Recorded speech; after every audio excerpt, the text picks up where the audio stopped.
Borda updates na magkasama ngayon sila Barbie Fortesa at David Licago sa post na Sparkle GMA Artist Center. Barbie Fortesa and David Licago reunites today for a major project. Who is cited?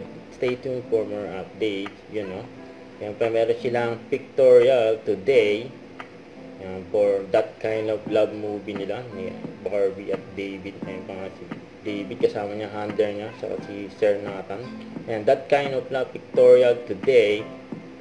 Ayun pa nga group picture nila. Team that kind of love. And si Barbie at David, kasama si Direk Catherine. Sabi ni Sir Nathan, it's a war, that kind of love pictorial. Ay malapit na natin makilala sa big screen. Yan sila Adam at Mila. 10 days na lang. Yan, sa Japan, ipapalabas na ang movie nila Barbie at David. That kind of love sa Jinseo Arigato International Film Festival. Huwag kalimutan mag-subscribe. Click ang notification bell for more update. Ito po ang Charlie Action Vlog. Bye guys. Thank you for watching.